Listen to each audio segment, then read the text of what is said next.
Welcome to the Dance to Heal podcast. I'm your host, Jenny C. Cohen. Join me as I share stories of how life is a dance.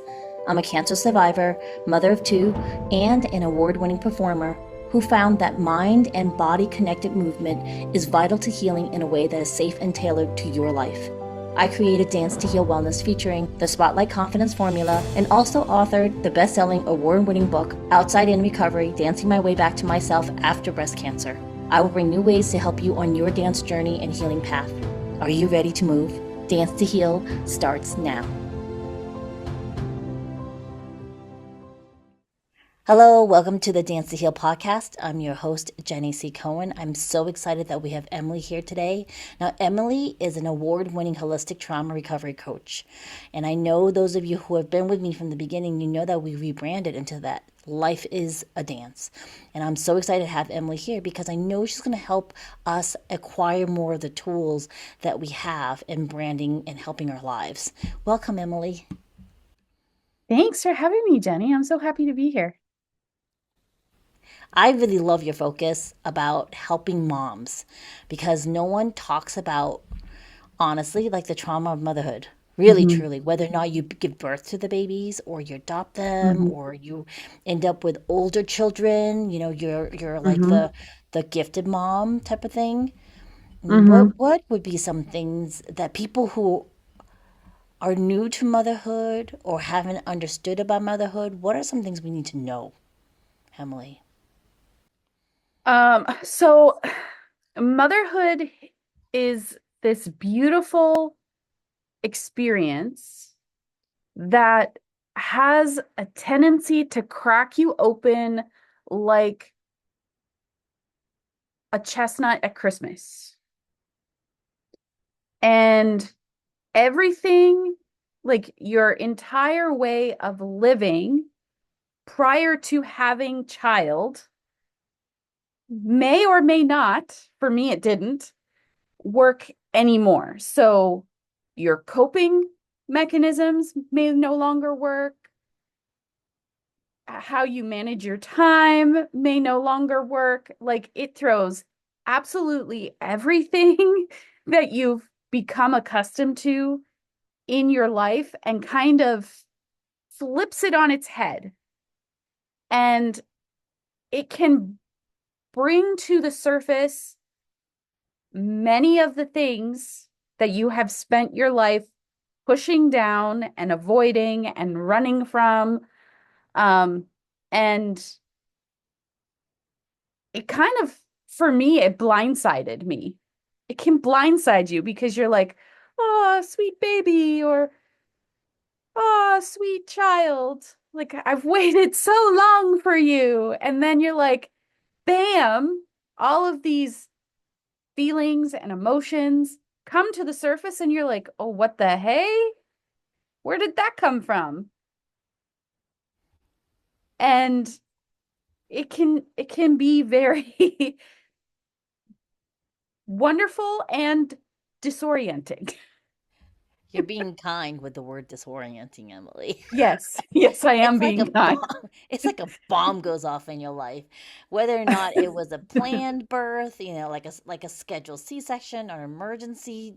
All of a sudden, you go into labor. It is Yeah, a definite before and after, overnight, yeah, immediate change in your life. yeah. The phrase I used to describe my experience was side railed by a freight train going 100 miles an hour down the track Yeah, because that's what it felt like. yeah, I was like, wham. yeah. Yeah, I had a running joke with at one time when I lived in Hudson Valley, there were two other Jennies. We all did belly dance together, and we used to joke about how in the condoms there should be small print. Like if you don't use this and you end up having a child, here's a reality of life. Like you will never go to the bathroom again by yourself, or Mm, you will never eat a meal with like both hands, like not one hand occupied. You will feel as if a piece of your heart is torn out of your chest and thrown out in the middle of the street, and you have no hmm control over what that piece of your heart is exposed to. hmm Yeah, yeah. And so a lot of the work that I do now is a result of my experience early on, having felt like I was side railed by that freight train going 100 miles down the track. And I looked for resources and supports, and they didn't exist.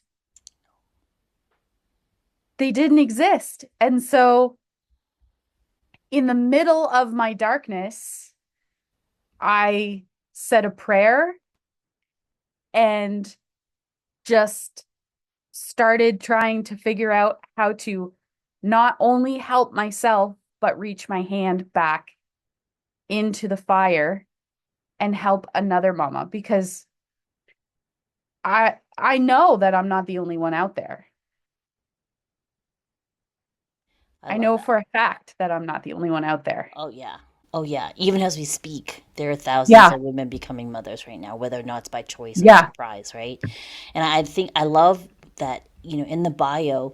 So audience members, you can read Emily's full bio in the description of this podcast episode. Be sure to read the whole thing because she's got a lot of accolades, but I wanted to spend most of our time talking for you to hear her voice and then see if that resonates for you to go and then click on her gift. That's also in the description. Make sure you do that.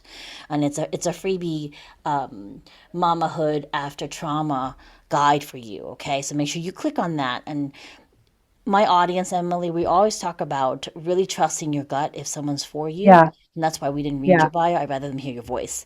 And I really do love the fact that you talk about being able to create positive generational change by understanding, right? That when we become mothers, yeah, it brings up unresolved China from our childhood, like yeah. unresolved trauma from our childhood. It really brings it up to the forefront, doesn't it?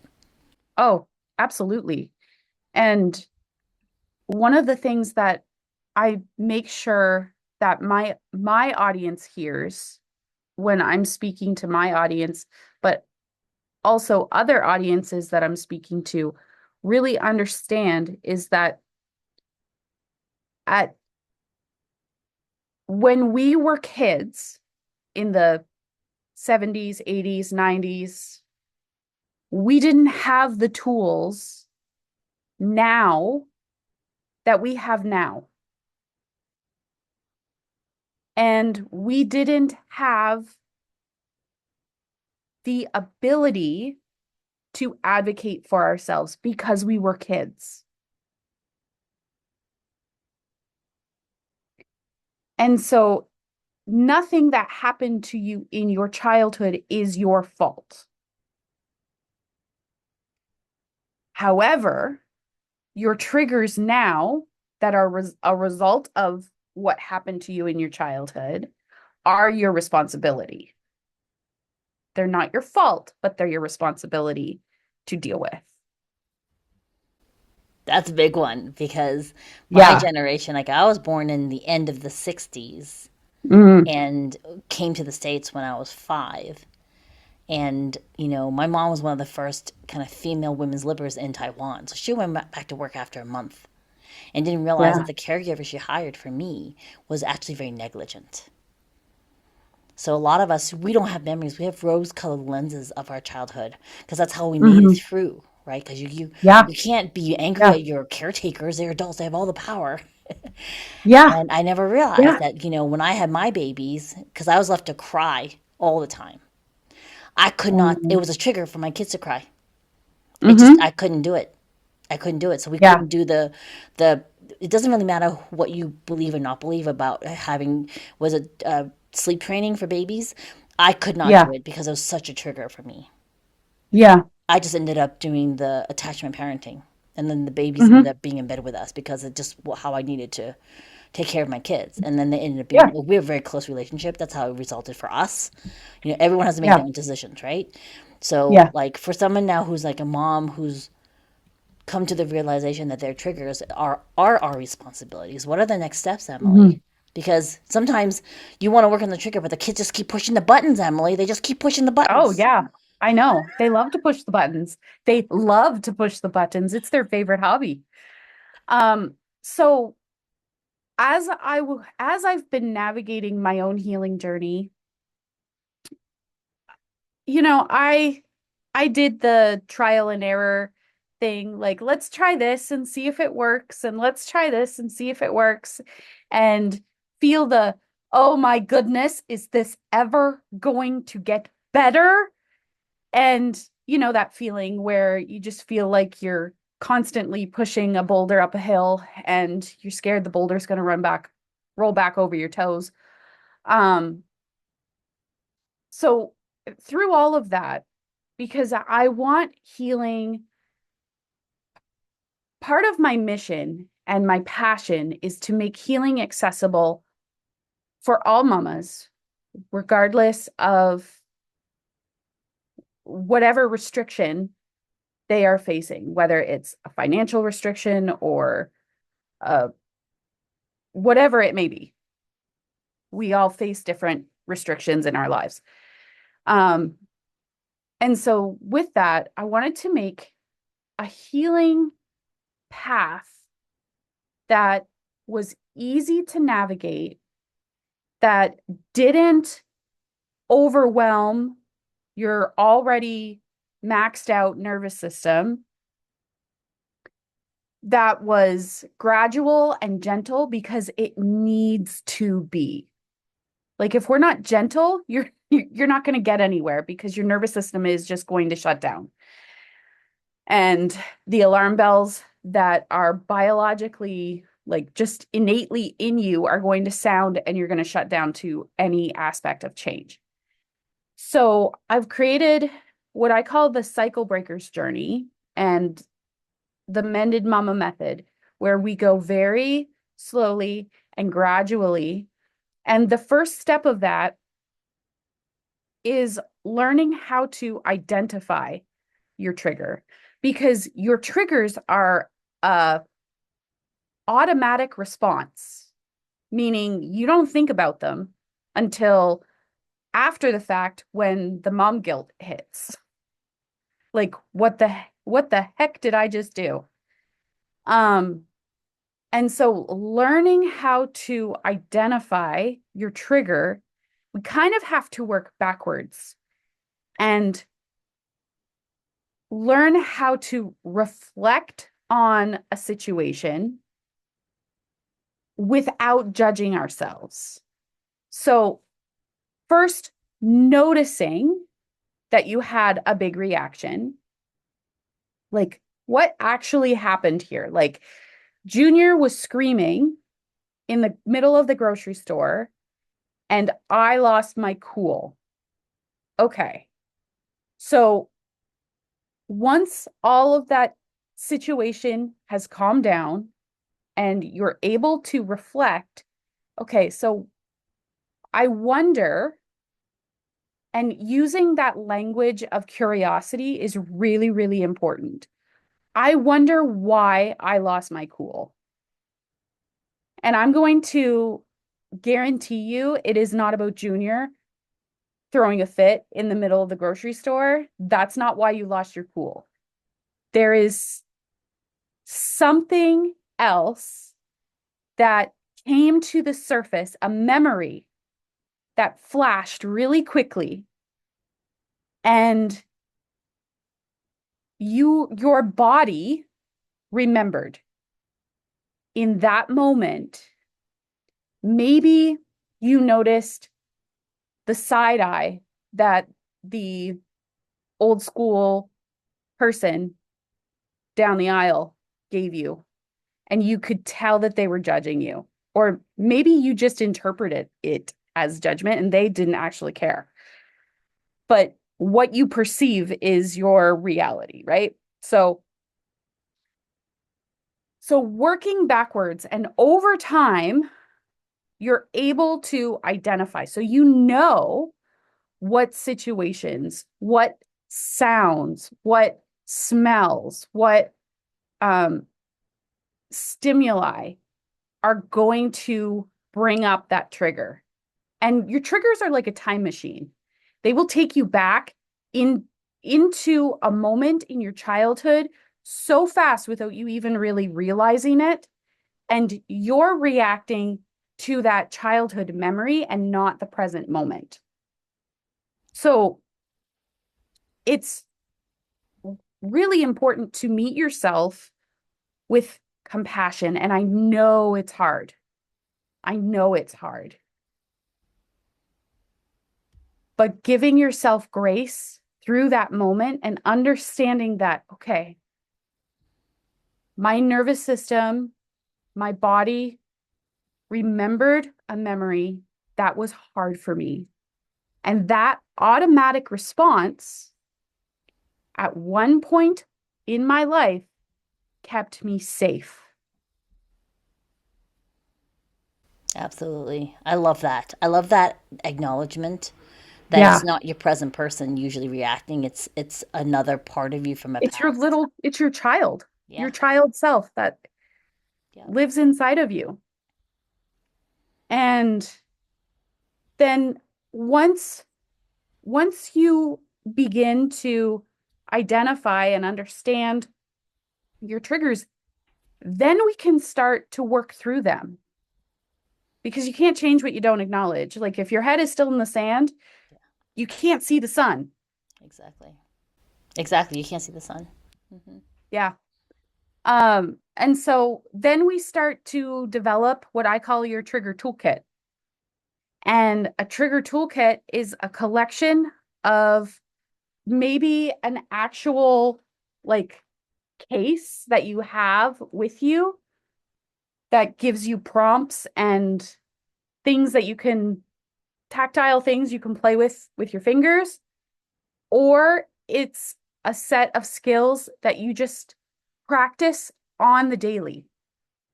Now, the trick with a trigger toolkit and the coping skills that are within a trigger toolkit is you have to practice them when you're not triggered for them to work when you are. Because when you're triggered, your prefrontal cortex goes offline. And that's the logical part of your brain. And so if your prefrontal cortex isn't online and your stress response is running the moment, it's going to go for what it knows.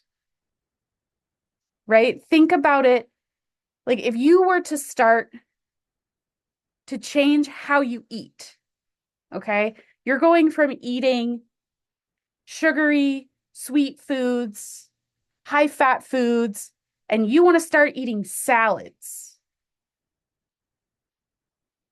If the salads aren't readily prepared, if the vegetables aren't readily prepared, if the protein sources aren't readily prepared, you're going to go for what you know. Trigger, um, nervous system coping skills are the same. Very true. Very true. And we're also, audience, just be aware we're talking, this is like a higher level of intervention for yourself.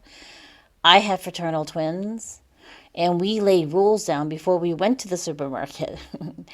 When Yeah. they were pre-verbal, there were always tons of toys to keep their actual attention. So we're asking you to be aware also of your child's limitations. Like I never went to the store in the evenings.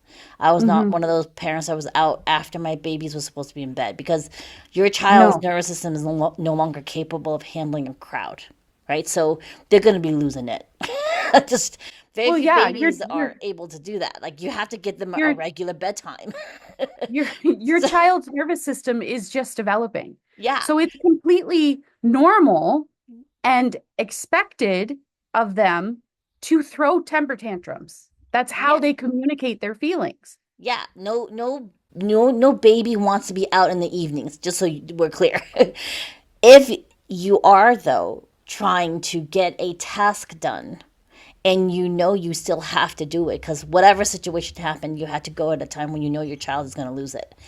We're giving you tools to be able to stay elevated above the situation. Like we just came home from a flight where we had three babies alternating, separate families, screaming like just losing it on this poor plane, like these poor babies. And it was a 3:30 p.m. flight. So it was Mm-hmm. later in the They were day. tired. They were exhausted. And we can't explain to babies about altitude changes. They don't understand what that No, means. So their little they just baby feel it in their ears body. are uncomfortable and they're expressing their needs. And we had three very different sets of parents handling it, right? For me, Mm-hmm. I just didn't travel with my babies because I was like, I can't handle two babies. All these families had only one baby. So I was like, no, I had a family member get married in Europe, and they expected us to bring 6-month-olds to Europe, and we were like, "No, Oh man. I don't love you that much. You can get, I'll live vicariously through video. I'm not dragging two babies on a plane that are 6 months old, right? So Yeah. it's more just vicariously understand what can you personally tolerate, right? Mm-hmm. When my babies were 9 months old, we drove 3 hours from New York to Boston to visit with my relatives. I didn't realize it was too much for the nervous system of my babies to meet all of my aunts, of whom had to touch my babies and play with Mm. them and, do the teasing. Oh, I'm not going to give you to your mother so the baby's screaming type of thing. You know those situations Oh with yeah. family members. And the drive home with my two babies was 10 hours long because they screamed and cried and turned purple. So it's Oh like you man. learn through, give yourself grace, you learn through experiences Yeah. of what you're willing to go through and what you're not willing to go through. And then also what you're willing to put your babies through versus what you're not, right? Yeah. Because, there was another family with a little girl who accidentally scratched her eye in line for TSA. So she's losing it. I would be losing it if I scratched my eye. But Oh yeah. right, and you could see the mom getting really triggered and then kind of yelling at the little boy, but it had nothing to do with him. And I felt bad for the whole family because the mother's perception that everyone being angry was just us giving them sympathetic looks like, oh my gosh, we're so sorry. Like it's 3 o'clock and your kid's losing it and you have two other kids and it's crowded. Oh, we're trying to give her empathy and she couldn't see it because she was so stressed because her baby's Yeah. screaming at the top of her voice. Yeah. Right? So I love your approach, Emily, of helping us feeling like we're more empowered versus in the middle Yeah. of this, oh, everyone's staring and judging me. And understanding Mm-hmm. we may not be. We may be empathetically looking at you and your perception may be, oh, everyone's judging me that I'm a bad mother. And that may not be Yeah. the case. Yeah. Yeah. And so once you have your trigger toolkit and, over time, you may have to switch out your tools because they may stop working for you. And that's normal. That means you've grown. That's a good thing. And something else will work. We just switch it out and replace it. Um, yeah. So from there, we work on developing your emotional intelligence. We have to start with ourselves. As moms, we have to start with ourselves because if we're if we're triggered and our nervous system is all chaotic and we're frazzled, our kids pick up on that. And so we first have to become aware of ourselves and what's going on with us and what we need to work through before we can help our kids through it and teach our kids the skills that they need. Because your trauma, your stress response, your triggers, they all show up in how you parent your kids. Oh, that should be a huge quote right there. Everything shows up in how you parent your kids. I love that, Yeah. Emily. Yeah. And so, like, I've a few months ago, I did a workshop with some mamas, and I was talking about, I was teaching them how overwhelm shows up in parenting. And like, overwhelm shows up physically, it shows up emotionally, and it shows up like in your ability to take in um stimuli, like sensory wise. It shows up. And no word of a lie, Jenny, I had moms sitting in the chairs with looks of amazement, like, and they vocalize like, wow, Emily, I didn't realize that what I've been feeling for so long was overwhelm. Yes. Yes. That's important work. People, we're not even allowed to Yeah. acknowledge that we feel overwhelmed, though. Well, That's not yeah, ever, I mean, for a lot of moms, we're not, because our society is still so far behind in understanding how motherhood impacts every aspect of who we are as women. yeah. Do you write about this in the book, in your book? Yeah, so I've actually written two books. My first book is called Rising from the Ashes, and it's the first book is really about like the key concepts that I learned were crucial in the very early days of my healing journey. So things like believing in yourself. And I talk about owning your self-worth. Like your self-worth is not earned. Innately, you are born with it. You are worthy just because you're here. And I talk about forgiveness. I talk about using your knowledge of, because as kids, we see maybe this much of a situation. But as adults, we can look at a situation and understand so many more aspects of what was going on at the time. We can understand what was going on politically and socially within society. We can understand what our parents were going through. Not that it dismisses what they did, because it doesn't, but it gives them an element of humanity. And what was your second book about?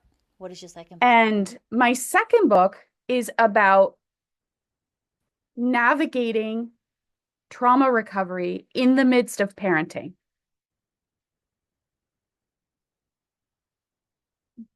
Because, I think parenting on its own in the time in which we live is challenging.